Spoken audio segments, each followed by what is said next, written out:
Leonardo के रहस्यमयी और रोचक तथ्य पर आधारित बनी इस थर्ड ऑडियो सीरीज में आप सभी का हार्दिक स्वागत है। और हाँ, क्यार एक्सप्रेशन पर बने रहने के लिए बहुत बहुत शुक्रिया।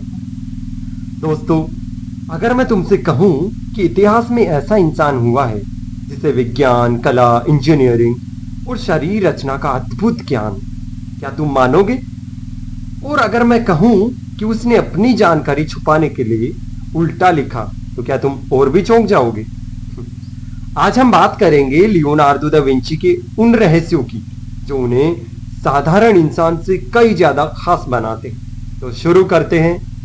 पॉइंट नंबर पहला, मिरर राइटिंग, उल्टा लिखने की अद्भुत आदत। लियोनार्डो अपने नोट्स मिरर राइटिंग में लिखते थे, जिसे केवल शीशे में देखकर ही पढ़ा जा सकता था। क्या वे अपनी खोजों को गुप्त रखना चाहते थे, या उनके दिमाग की बनावट ही कुछ अलग थी? Point number 2, super human memory और माइंड पावर। लियोनार्डो का दिमाग किसी कैमरे की तरह था। वे एक चीज को एक बार देखकर हूबहू स्केच बना सकते थे। क्या यह सिर्फ प्रैक्टिस थी, या फिर कोई नेचुरल गिफ्ट था? वैज्ञानिकों का मानना है कि उनकी ऑब्जर्वेशन पावर इंसानों की क्षमता से कई गुना ज्यादा थी। पॉइंट नंबर 3, क्या लियोनार्डो के पास सीक्रेट साइंस की जानकारी थी? उन्होंने ऐसी मशीनों के डिजाइन भी बनाए जो उनके समय से सैकड़ों साल आगे थे। उनके स्केच में एक फ्लाइंग मशीन, साइबरनेटिक रोबोट भी थे। लेकिन 15वीं सदी में ये सब कैसे संभव था? पॉइंट नंबर 4, क्या लियोनार्डो टाइम ट्रेवलर थे? हेलीकॉप्टर, टैंक, रोबोट, उनका स्केच उन्होंने बनाया था, लेकिन ये सब चीजें 400 से 500 साल बाद बनी। क्या उन्होंने भविष्य में झांका था, या फिर सिर्फ उनकी कल्पना की ताकत थी?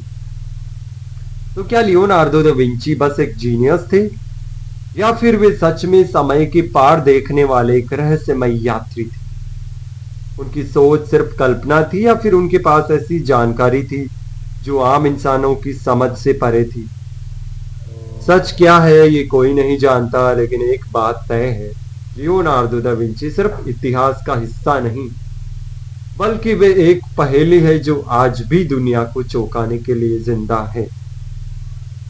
उम्मीद है आपको ये छोटी सी ऑडियो सीरीज पसंद आई होगी। पसंद आई तो लाइक करें, शेयर करें, कमेंट भी कर सकते हैं। और अगर आपको किस टाइप का कंटेंट पसंद है वो भी आप मुझे बता सकते हैं, ताकि मैं आपको बेहतर तरीके से इंफॉर्मेशन दे सकूं। और हाँ, क्यार एक्सप्रेशन पर जल्द ही मिलेंगे एक और वास्तविक और बेहतरीन कहानी के साथ में। तब तक के लिए शुक्रिया। Thank you so much.